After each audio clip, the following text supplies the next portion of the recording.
The name is Marty Reisig. Live in Birmingham, Michigan, which is near where we are today.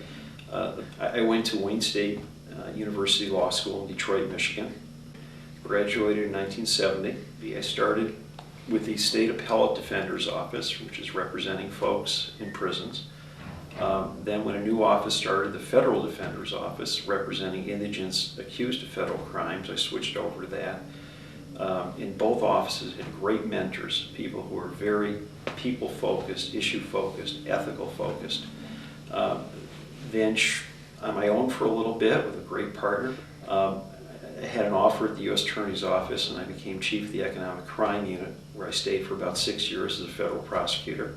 Again, in a very ethical setting, where we were always told, do what you think is right. You should be the first one to get rid of a case if it's not the right case. Use your judgment. You're not a cop. You're here to make a difference. So it was a lucky setting, maybe an atypical setting. Then private practice, doing basically white-collar criminal defense. In that process, got involved with drug court movements more recently, but changing drug laws in Michigan so that we can focus on restorative practices. Been through a lot of different movements. The drug court movement, I helped start some of the drug courts here in Michigan, along with some other wonderful judges and prosecutors too. Currently, strictly a mediator, and for about the last 8 years I've had no clients, which is a hell of a way to run a practice, and just focus on sitting with people and helping them tell their stories, and listening to people and hearing their emotions as well as whatever else is going on. And I teach now, and what I teach is advanced mediation classes at University of Detroit Mercy School of Law. A long time ago, when I was doing other things, I taught evidence, trial practice, and legal ethics. Family came into it, and kids, and Indian guides, Indian princesses, and other things. So I was overloaded, so some of that got cut a little bit. But now I'm coming back to the opportunity to teach, and that's what I'm doing now, and enjoying it. I think being a lawyer is a privilege. Absolute privilege, a daily opportunity to interface with folks and make a difference. And it's all about people. The law is nice and it's important. It's about people. And that's where this grouping here, we call it holistic lawyers or preventative lawyers or therapeutic jurisprudence, it's just something people have always known. Take care of people and it all works out. And that's what it's about. I hate to say it, I don't worry about defining holistic law.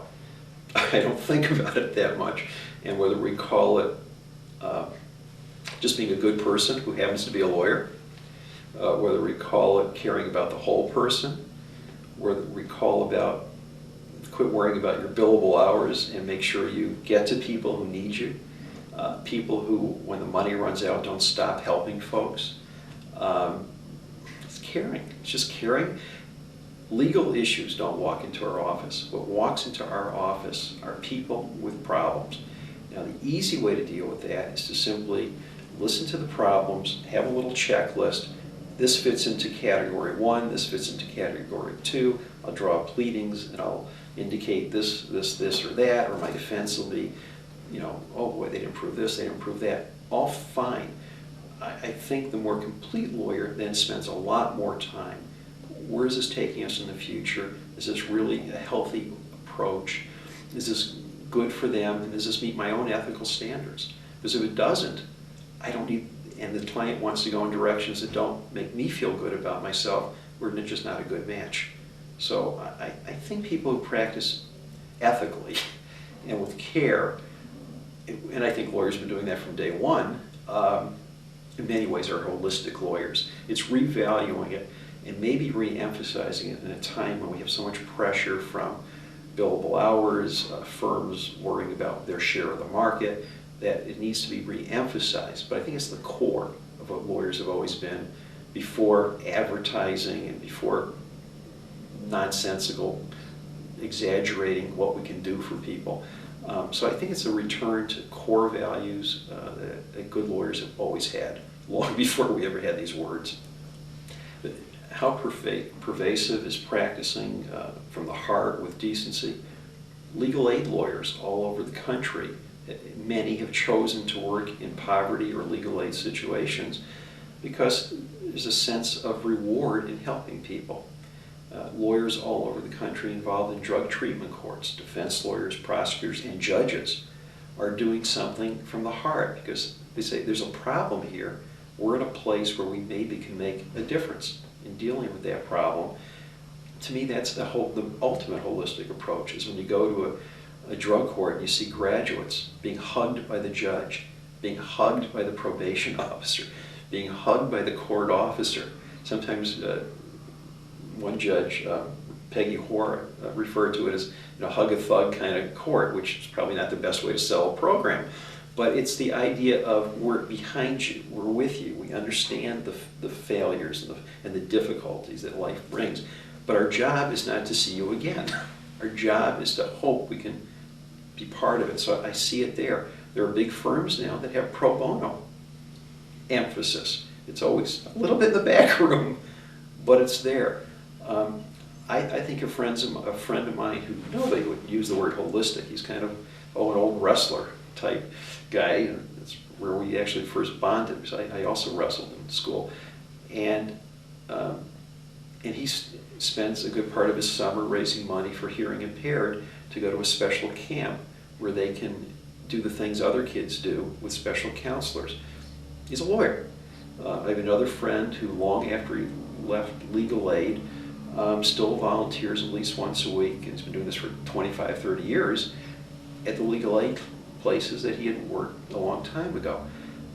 I don't know the percentage. I see people in my office, and they're tax and corporate guys. I don't know what they're talking about. I don't know their language. Lunches drive me crazy because it's code this or code that. But I see the way they practice. They're nice to the people they represent. They care about them. They return calls. So what is the percentage? I don't know, but there's more than I think we sometimes realize. There's something called the Inns of Court, which is set up in a lot of counties around the country where senior lawyers or older lawyers, I was a master in one for a while, work with new lawyers to try to say welcome to the system. Now, part of it is skills-based, but the other part of it is networking, telling people we're here for you. There's a huge movement now in the ADR community, alternative dispute resolution. Years ago, when I stopped teaching evidence and trial practice or the killer skills, I contacted some schools and said, I'm hearing now about therapeutic jurisprudence, alternative dispute resolution, preventive law. Would you have any interest in my coming back in those roles? And it was like, thank you very much, but we're preparing people for the bar exams and other things. Well, then the call comes in, that's 5 or 6 years ago. Marty, okay, you won't do the NIDA classes, which is trial practice. What is this ADR alternative dispute all about? Well, it's now been 5 years for me at University of Detroit Mercy teaching an advanced mediation classes. And faculty that were initially, what is that all about, become boosters. The head of the clinical programs is a trial horse kind of guy. At first was hesitant, just wrote a wonderful article in the St. John's Law Review, reviewing the 187 law schools that now have alternative dispute resolution programs.